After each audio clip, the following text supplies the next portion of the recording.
Okay, back from the break. What I just started off with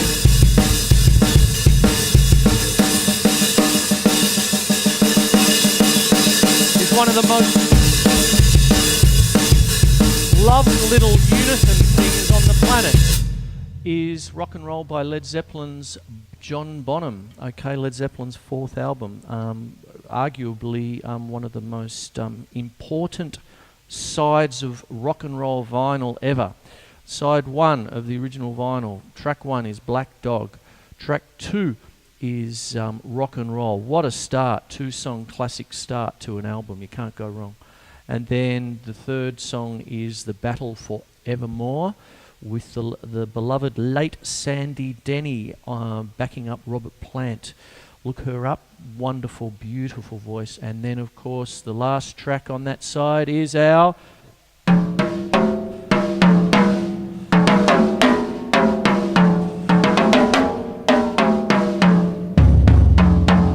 Stairway to Heaven. Okay, now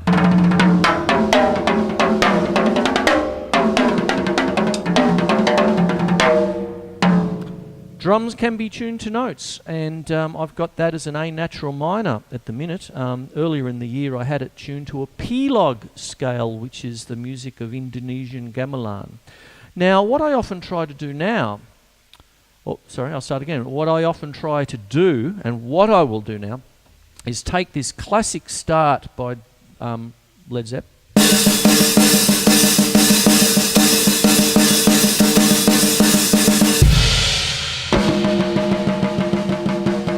and layering accents, right? I'll slow it down. Now what I'm going to do is take what this is. Historically, that came before Led Zeppelin. John Bonham was actually playing stuff that from his heroes. Back in the 50s, you used to have rock beats. You can hear it with things like Let's Twist Again by Chubby Checker and all that. When you actually hear the actual rhythm, it's a two-handed rhythm. Okay, so you get this sort of, we know a rock beat as, that's fine.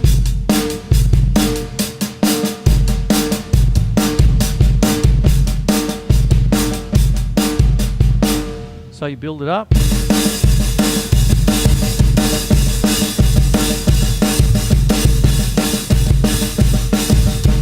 So on.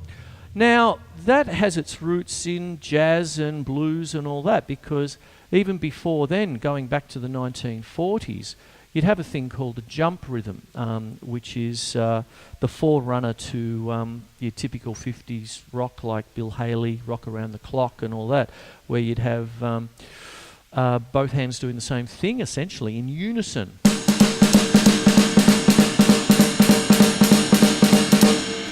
And then 4 on the floor bass drum, hi-hat 2 and 4, so and then it became, that was a bit lumpy, I'll do that again.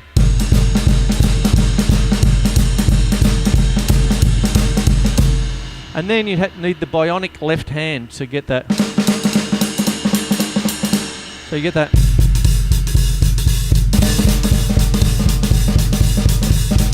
So on it goes. And that's what happens there. You can even have what's known as a Texan shuffle. You can have that kind of... So you get...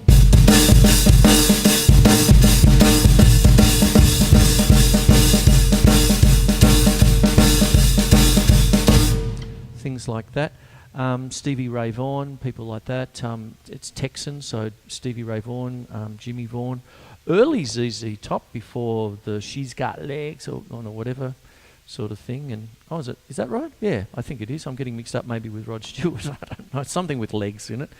With the spinning guitars and the beards that long. Anyway, there you go. But that kind of thing there. Now, what am I going on about? Layered accents. When we start getting a little bit more into rhythms of other lands, other cultures and stuff, what can often happen is these overlaid rhythms are played on 2 hand drums, like 2 djembes, 2-part rhythms, that kind of thing, like an a con or an akiwawa and all this sort of stuff. which is wonderful, you know, wonderful music, two-handed rhythms. But what I'm tending to get at is, because I'm going to use this drum kit here, of course, I might start two-handed in unison. I'll just use those two drums there. Now, two hands together. I'm taking from how I...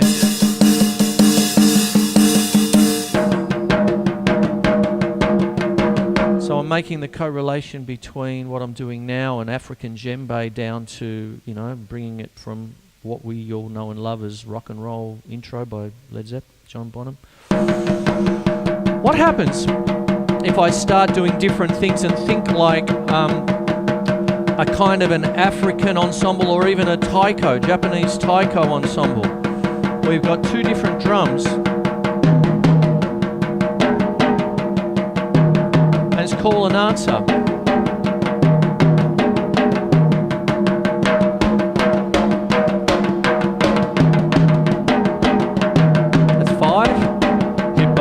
Hippopotamus, 1, 2, 3, 4, 5, 1, 2, 3, 4, 5.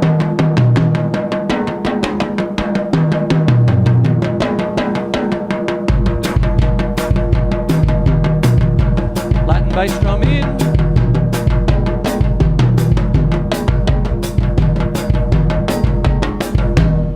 Can you see how that works? I find that fascinating. I sit here all the time like a little munchkin, and away I go. More after the break.